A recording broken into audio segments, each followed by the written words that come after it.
residente ng Bitaugan sa Surigao City, hinihigop daw ng pagkabahala. Tuwing sasapit daw kasi ang kabilugan ng buwan, may kakaibang nangyayari sa kanilang karagatan. Ano ito? Bilog na bilog at parang nagdurugo ang buwan nito lang Miyerkules matapos humilera ito sa araw at planet Earth para sa isang astronomical phenomenon, ang Blood Supermoon Lunar Eclipse. Pero kung marami ang namangha sa ganda ng buwan, ang mga taga-isla ng Barangay Bitaugan sa Surigao City, Surigao del Norte, nababahala. Lalong-lalo na ang mangingisdang si Antonio, na isang araw bago sumapit ang kabilugan ng buwan, nasaksihan daw kung paanong ang banayad na alon ng karagatan biglang naging bayolente. Ang kuwan sa ilayom, tagdaya siya ng hangin para makaginawa bata. Kusir na mga bato sa layom. Mura ako nakita tapos dabok ng buhangin ba. Kaya nabali man sila ako sa kinanser. Sa loob ng 20 minuto, nakipagbuno raw sa ipo-ipo sa karagatan si Mang Antonio para lang mabuhay. Sintit lamang ko sir, nagampa ko sa Ginoo na buhay pa ba ko umapatay ko. Pero ang ipo-ipo, bigla na lang din daw nawala. Nakita mo na ako sir, di na ako mag-outro sir pag panagat. Nito lang Martes, pinuntahan ng aming team ang parte ng dagat kung saan di mano nagkakaroon ng malaking butas. Kada adlaw mutungad yan siya. Kada alas 11:30 ngadto sa alas 12, hindi kami pinaswimming doon ng mga magulang namin kasi delikado yan. Pagsapit ng alas 11 ng umaga, ang kalmadong tubig, unti-unti ngang naghugis bilog at tila naging malaking ipo-ipo.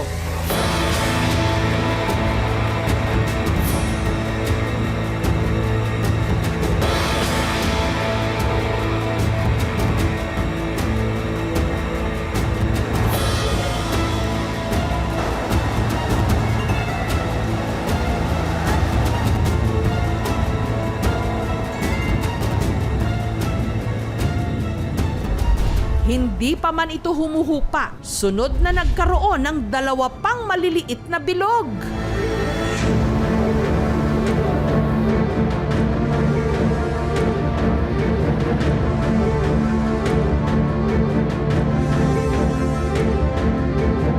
Sabay sila, harap-harap sila, may siya itaas siya.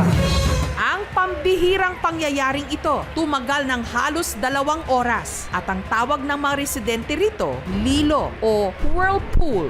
Ang lilo, gikan sa seawall, mga 10 meters, palagi na siyang lakas. Matatakot kami kasi marami na dyan nadidisgrasya, nalulunod. Napakadelikado talaga sir dahil 3 sila.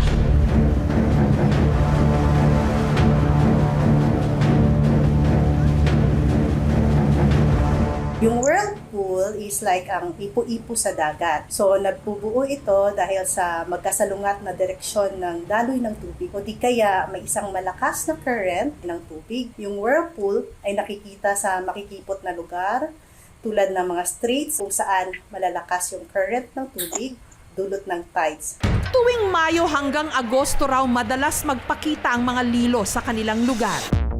Pero kada kabilugan ng buwan, ang lilo mas lumalaki, mas bumibilis. May muagi di doon, na dili mahiba yung muagi, problema kadtog yun na sa lilo. Kaya inabangan namin ang muling pagsulpot ng mga lilo nitong Miyerkules. Sa araw mismo ng paglabas ng Blood Supermoon Lunar Eclipse. At alas 11 pa nga lang ng umaga. Nagpakita na ang lilo at mas malakas na nga ito.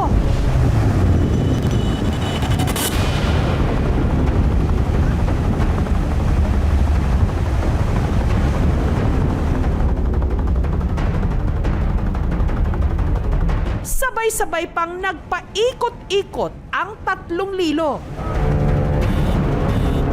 Nakamamang-hamang panoorin ng mga lilo. Para kay Tatay Filberto, ito ang umagaw sa pinakamamahal niyang misis. Nangyari yon 1979. Nabalitaan ko sa Manila, tumawag sila na missing daw yung asawa ko. Ang bangka kasi kung saan lula ng kanyang asawa, nilamon daw ng whirlpool. Makalipas ang 4 na araw, natagpuan na lang ang katawan ng kanyang misis na palutang-lutang sa dagat. Hindi ko pa naabutan. Nilibing kaagad kasi baho na. Miss na miss yung asawa ko. Pwede kanyang pull ang whirlpool pa ilalim. So yung tendency mo to go out from that whirlpool is lumangoy ka ng malakas until such time na malulunod ka. Sinasabi namin sa lahat ng tao na huwag dumadaong sa area ng may whirlpool. Doon sa port namin or sa pantalan kasi doon safety ang lahat ng tao na dumadaong doon. Pero hindi pa raw todo ang puwersang nakita namin sa Lilo. Inaasahang mas lalakas pa ito isang araw pagkatapos ng blood supermoon. Kaya nito lang Huwebes, muling nag-abang ang aming team. Tila nagngangalit na ang dagat.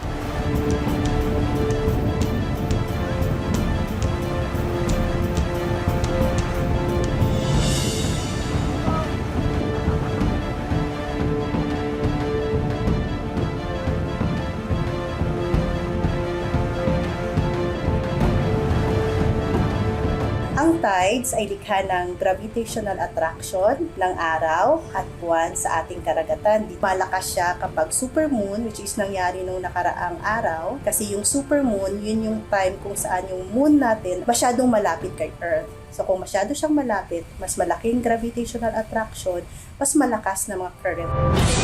Sa tuwing bilog ang buwan, nagpapamalas ito ng kakaibang kagandahan, lakas at kapangyarihan. Thank you for watching mga kapuso. Kung nagustuhan niyo po ang videong ito, subscribe na sa GMA Public Affairs YouTube channel and don't forget to hit the bell button for our latest updates.